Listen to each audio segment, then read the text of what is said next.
Hello friends, good morning সবাইকে। সবাই কেমন আছো? আমি ভালো আছি, সুস্থ আছি। তোমরা কেমন আছো? নিশ্চয়ই খুব ভালো আছো, সুস্থই আছো। অপর্ণা ব্লগ দিয়ে চলে এলাম আমি তোমাদের সঙ্গে শেয়ার করার জন্য। যদি আজকের ভিডিওটা তোমাদের ভালো লেগে থাকে তো অবশ্যই আমার চ্যানেলটা সাবস্ক্রাইব করে দিও, করে দিয়ে আমার পাশে থেকো। আমি খুবই গর্বিত তোমাদেরকে নিয়ে, তোমাদের জন্য আমি ছোট্ট ছোট্ট পায়ে এগিয়ে যেতে পারছি। তো চলো আজকে আমার ব্লগটা শেয়ার করার জন্য চলে এলাম। আমি সকালবেলাতে ঘর মুছেছি, ঘর মোছার পরে উনুনে ভাত বসিয়ে দিয়েছি ছেলে স্কুলে যাবে বলে। আর তারপরে তোমাদেরকে দেখালাম যে আমি ডাল সেদ্ধ করে নিয়েছি, একটা ডিম সেদ্ধ করে দেবো। ও চলে এসছে, পড়তে গিয়েছিল, পড়ে টড়ে চলে এসছে। এখনও পর্যন্ত দেখো আমি বাসন মাজিনি, শুধুমাত্র ঘরটা মুছে ভাত বসিয়ে দিয়েছি 8:30টার সময়, তার কারণ নাহলে দেরি হয়ে যায়। দেখো ও এসে দাঁড়িয়ে আছে, আগে থেকে ও এসে দাঁড়িয়ে আছে। দেখো এতগুলো কেচেছি, শুকোতে দেবো। আগে এসে ও এসে দাঁড়িয়ে আছে, আগে থেকে, আমার থেকে আগে। স্নানটা সারলাম, এখনও সিঁদুর টিঁদুর কিছু পরিনি। মাথা একটু শ্যাম্পু করেছি, কালকে দ্বাদশী ছিল করতে পারিনি, আজকে করে নিলাম। এ কটা কেচেছি, মেলবো এবার।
মিলে দিলাম সব জামা কাপড়, এগুলো পরে পরাতে যাই, ঘামের গন্ধ হয়ে গেছে বলে সেই জন্য ধুয়ে দিলাম।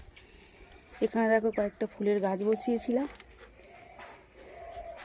এইখানে আছে চন্দন জবার গাছ, এই যে এখানে দুটো ফুল পড়েছিল নতুন গাছে। আর এই যে এই গাছগুলো বসিয়েছিলাম, দেখো কি সুন্দর ফুল ফোটে, দুখানা ফুল ফুটেছে আজকে। আর এখানে তো তুলসী গাছ আছে, তোমরা সবাই জানো, সব সময় আমার ছাদে তুলসী গাছ হয়ে থাকে। বেশি তুলবো না, প্লাস্টিকে তোলা ছিল, কালকে দ্বাদশী ছিল বলে প্লাস্টিকে তোলা ছিল। তো একটু টাটকা তুলে নিয়ে ঠাকুরের চরণে দেবো বলে তুলছি।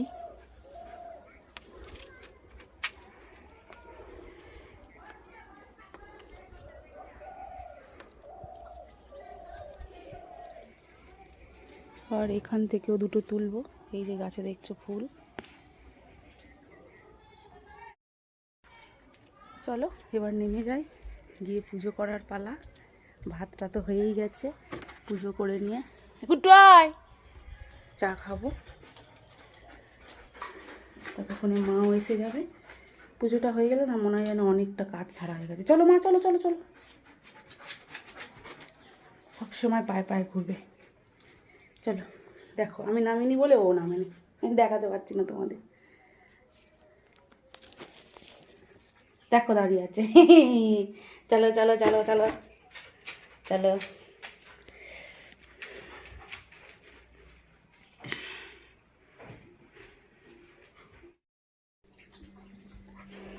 ঠাকুর ঘরে যাবো এবার।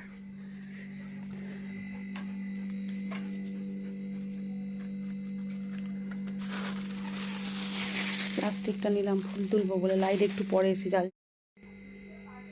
পুজো সেরে ফেললাম। পুজো করতে বেশি সময় লাগে না, তবুও আধ ঘন্টা 45 মিনিট লাগে, বেশি সময় লাগে না বলাটা ভুল। ফুল তোলা, বাসন মাজা, ঠাকুর ঘর মোছা, ঠাকুরকে সাজানো, ঠাকুরকে খেতে দেওয়া, তারপর আমাদের এদিকে বড় মন্দির আছে, মহাদেবের মন্দির, সেখানে যাই ধূপ দিতে। এই করতে করতে আমার 45 মিনিটের মতো লেগে যায়, তো তাই লাগলো। তো চলো বন্ধুরা, আমি এবার প্রসাদ তুলে নেবো। প্রসাদ তুলে নিয়ে এবার রান্নার কাজে যাব। ভাতটা হয়ে গেছে, কিন্তু তরি তরকারি তো করতে হবে বলো।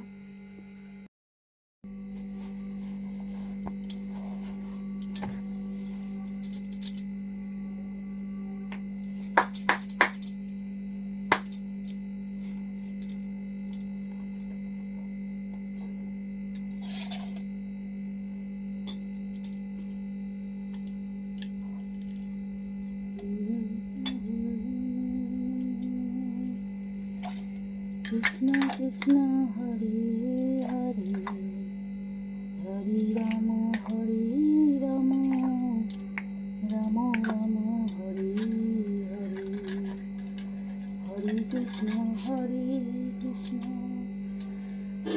কৃষ্ণ কৃষ্ণ হরে হরে, হরে রাম রাম, রাম রাম হরে হরে, হরে কৃষ্ণ। এবার চা বসাবো। মাকে দেখে এলাম, মা মন্দিরে এসেছে।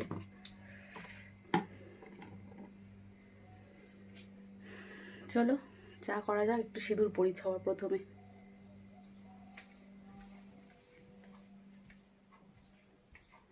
মাথায় শ্যাম্পু করেছি তো। ঠান্ডা পড়লো, ঠান্ডা পড়া মানে গা মুখ সব টান লাগা।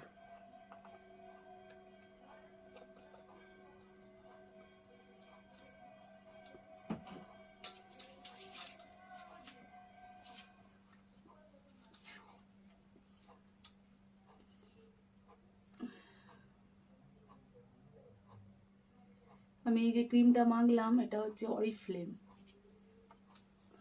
প্রচণ্ড ভালো, মানে আমার মুখের সাথে এত শ্যুট করেছে, মানে গ্যারেন্টি দিয়ে বলতে পারি যে আমি বাজারে যা যা পাওয়া যায়, ব্যান্ডেডও, সমিসের, কিয়াসেটের, আরও যা যা ওসেয়া, আমি ইউজ করেছিলাম গো। আমার মুখটা এত বাজে ছিল যে আমার নিজেরই ভালো লাগতো না। কোথায় গেলে কি হবে, শেষ পর্যন্ত কি করেছিলাম বলো তো, একদম মুখের জন্য যত্ন নেওয়া বন্ধ করে দিয়েছিলাম। ও যা হবে হবে, আর কোনো যত্ন আত্তে করবো না। তারপরে আমাদের মানে পাশের গ্রামে একজন দিদি থাকে, সেই দিদি আমার মুখটা দেখে বলেছিল যে তোমার এই কী অবস্থা, তোমার মুখে ট্যান পড়ে গেছে, তোমার মুখটার কি হাল, চলো না আমি এটা করি, তুমি যদি এটা ইউজ করো তাহলে তোমার মুখটা অনেকটা ভালো হবে। তো আমি তো বিশ্বাসই করিনি। আমি বলছি না গো দিদি, আমি অনেক কিছু করেছি, তো আমার কিছু হয়নি, আমি আর কিছু করব না। বললো তুমি একবার ট্রাই করে দেখতে পারো, তোমাকে জোর করছি না। তো তারপরে না ওই ওর মানে ওর বাবাকে বলেছিলাম, বলার পরে আমাকে বলেছিল, বলে নিয়ে দেখতে পারো একবার। তো প্রথম প্যাকেজ আমাকে দিয়েছিল মুখের অনেক কিছু, সেটা হচ্ছে 3,500 টাকার মতো প্যাকেজ করেছিল, নিয়েছিলাম। এত উপকার পেয়েছি যে তোমাদেরকে কি বলবো, এত উপকার পেয়েছি। আমার মুখটা এখন এত ভালো আছে চিন্তা করার বাইরে, মানে আমি কখনো আশাও করিনি যে আমার মুখটা এরকম থাকবে কখনো। বাঁধাকপি নিয়ে এসছে, ফুলকপি নিয়ে এসছে, উচ্ছে নিয়ে এসছে, আর ভোলা মাছ নিয়ে এসছে। মা তো এখন কার্তিক মাসে নিরামিষ খাচ্ছে, আমার মা মাছ খাচ্ছে না, তাই জন্য এই সবজি একটু নিয়ে আসছে যাতে মার জন্য একটু চচ্চড়ি বা অন্য কিছু তরকারি করে দিতে পারি। এই বাঁধাকপিটা নিয়ে বসে পড়লাম। কালকে তো মঙ্গলবার আমাদের নিরামিষ খাওয়া, কালকে ফুলকপিটা করব আর একটু উচ্ছে আলু ভাজা করব ভেবে আছি, জানো তো। মানে আজ খেলে কাল কি খাবো চিন্তা করতে হবে। মানে কি ঝামেলা যে প্রত্যেক দিন কী রান্না করি, খুব ঝামেলা। তবুও যেদিনকে আমিষ হয়, মানে মাছ মাংস ডিমের দিন হয়, কোনো চিন্তা নেই। একটু মাছ আনলো, একটু মাছের ঝোল ভাত করে দিলাম বা একটু ভাতে ভাত দিয়ে দিলাম, তার সাথে খেয়ে নিলাম এরকম। আর যেদিনকে নিরামিষ হয় খুব চিন্তা হয়। ওর বাবা আর আমার মা ডাল খেতে খুব একটা ভালোবাসে না, আমার ছেলে ডাল খেতে খুব ভালোবাসে, আর আমার যা হবে আমি তাই খাই। সমস্যা আর কি আর বলবো।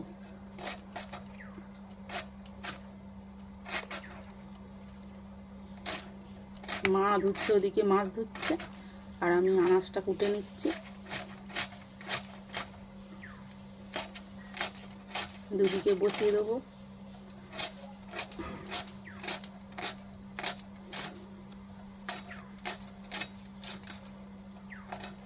এখন অলরেডি ঘড়িতে বাজে 11:30, এখনও আনাজ করছি, তাহলে ভাবো কখন রান্না করবো।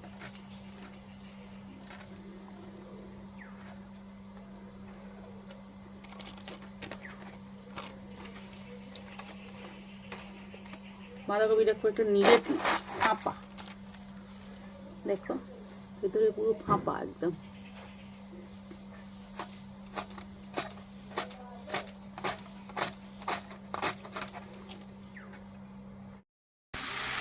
রান্না চলছে, দেখো ভোলা বাজারে ছিল, আর এই যে চাপিয়ে দিয়েছি আলু পেঁয়াজ দিয়ে। বাঁধাকপিটা আগে হয়ে গেছে, এই যে টেবিলে রেখেছি চাপা দিয়ে। তরকারিটা হলে হয়ে যাবে। এগুলো কুকুরে খাওয়াতে বসেছে ওর বাবা।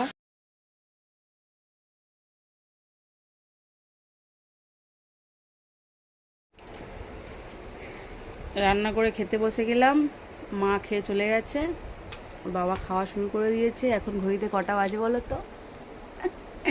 3:10 বাজে। মোটে না স্নান করবে না, এই যে লোকটা এসেই মাত্র বসে থাকবে চুপ করে, রান্না হয়ে গিয়েও খেতে পাবে না, এসে মাত্র চুপ করে বসে থাকবে এখন 1 ঘন্টা, তারপরে স্নান করবে, তারপরে খাওয়া দাওয়া চিন্তা ভাবনা। রান্না হয়ে গেলেও খেতে পাবো না।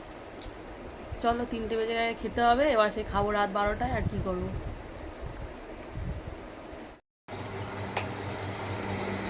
হয়ে গেছে খাওয়া দাওয়া সব, ঘরে একটু শোবো বলে এসছে এই ঘরে। আমি এই ঘরে একটু দুপুরবেলা শুই, জানো তো।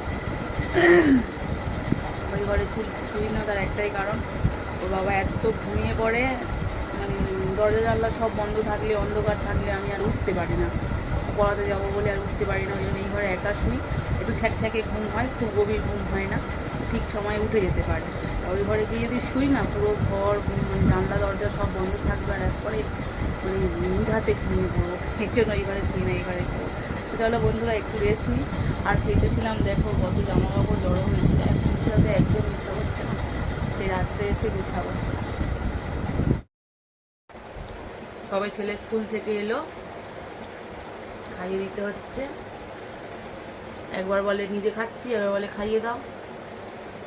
এখনো পড়াতে বেরোতে পারিনি, ওই স্কুলে গেছে বলেই দোনো করে না সন্ধে দিতে পারছি আর না পড়াতে দিতে পারছি। খাইয়ে দিয়ে আর চলে যাবো, ওকে বলেছি সন্ধেটা দিতে। ছবি